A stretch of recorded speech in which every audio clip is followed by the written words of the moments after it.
Indonesia adalah negara yang kaya akan sumber daya alam. Namun sayangnya Indonesia tidak hanya kaya akan sumber daya alam, namun juga kaya akan sampah plastik. Mulai dari kantong plastik, sendok garpu plastik, sedotan plastik, dan yang paling kita sering jumpai adalah botol plastik. Data dari Inaplas dan BPS mencatat ada sekitar 46.000 ton jumlah sampah plastik. Sampah botol plastik tersebut tidaklah main-main karena bisa mengancam nyawa makhluk hidup.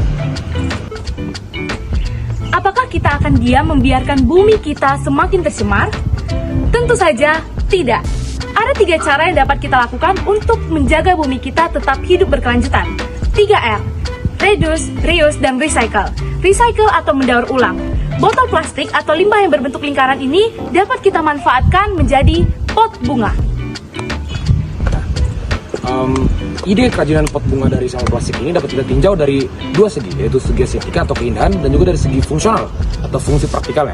Nah, tentu saja kan kalau misalnya sampah plastik kayak gini nggak mungkin lah kita biarin aja berserakan di mana-mana. Nah, maka dari itu inilah solusi kami untuk membuat kerajinan dari bangun datar lingkaran.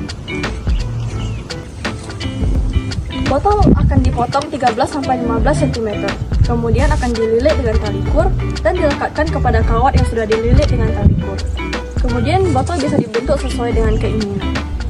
Kemudian vas bunga ini bisa diisi dengan tumbuhan hidup maupun bunga palsu. Pada dasarnya memang tidak sulit.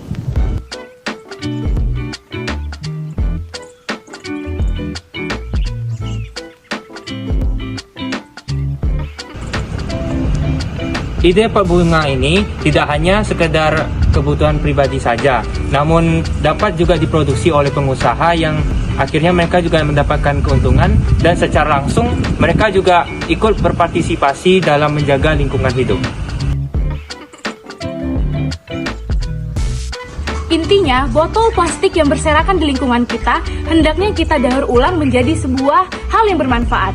Karena bukan hanya menyebabkan pencemaran ataupun dampak lingkungan lainnya, juga menyebabkan kerusakan ekosistem yang tidak berdampak pada manusia saja, namun kepada semua makhluk hidup. Oleh karena itu, kita harus bersama belajar untuk mengelola limbah-limbah kita menjadi suatu peluang usaha yang bisa menguntungkan diri kita dan juga alam. Karena pada akhirnya seperti simbol mutualisme, kita perlu tercipta suatu keseimbangan yang dapat menjaga keterlangsungan hidup alam dan juga diri kita sendiri. Terima kasih semua.